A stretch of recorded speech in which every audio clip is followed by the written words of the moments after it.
Bonjour, bonjour, bonjour les passionnés de maths, comment allez-vous?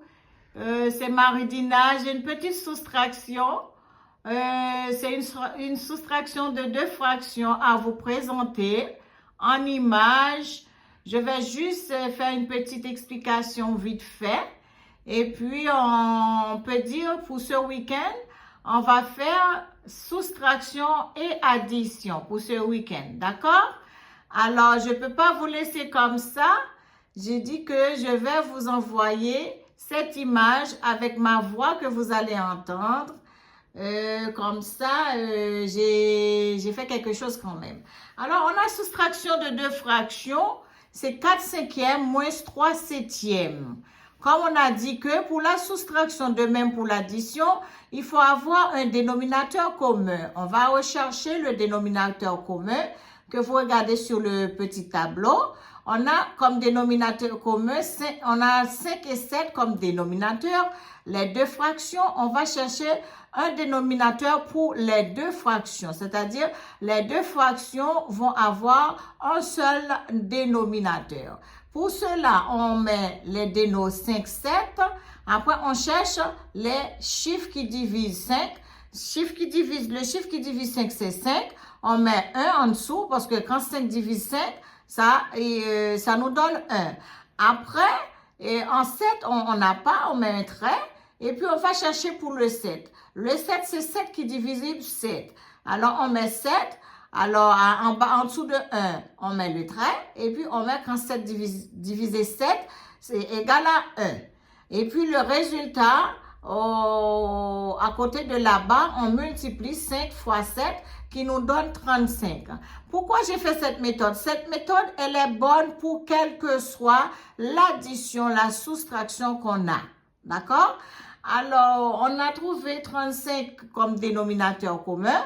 Alors, on a 35. Qu'est-ce qu'on va faire? On va diviser 35 comme dénominateur commun avec le premier dénominateur de la première fraction, c'est-à-dire 35 divisé 5, qui donne 7, et puis on va dire 7 fois 4. On divise le dénominateur commun par le dénominateur de la première fraction et on multiplie le résultat par le numérateur. Après, on fait ainsi de suite pour le deuxième, d'accord? C'est ce qu'on a fait. 35 divisé 5 égale 7. 7 fois 4, 28, moins 35 divisé 7 de la deuxième fraction égale à 5. 5 fois 3, 15. Ça fait 28 moins 15, 28 moins 15, ils ont le même dénominateur, ok? 28 moins 15 égale à 13. Si c'est l'addition, on fait l'addition. Si c'est la soustraction, on fait notre soustraction tranquillement. C'est-à-dire, j'ai trouvé 13 35e. Alors, dans 13 35e, je peux rien faire. Je peux pas simplifier, d'accord? Il y a des chiffres qu'on peut pas simplifier. On laisse comme ça. Si c'était 15 qui à la place de 13, on peut simplifier par 5. D'accord? C'est une idée que je vous ai donnée. Parce que 5 peut diviser 15, si c'était 15 au lieu de 13, et 5 peut diviser 35. Parce que pour simplifier, il faut avoir le même chiffre pour diviser que le numérateur et le dénominateur. Comme on arrête au 13,37, on n'a pas un chiffre qui peut diviser 13 et en même temps diviser 35. Quand c'est comme ça, vous laissez la fraction comme telle. OK?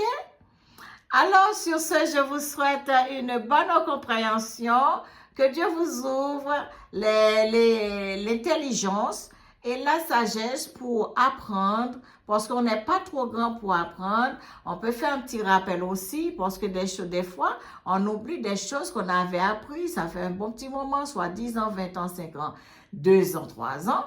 Et c'est un petit rappel aussi. Bon, sur ce, je vous laisse. On se dit à demain ou bien après-demain pour faire une soustraction encore et une addition de deux fractions. En attendant que on va faire une fraction, soustraction fraction avec un nombre entier et addition d'une fraction avec un nombre entier.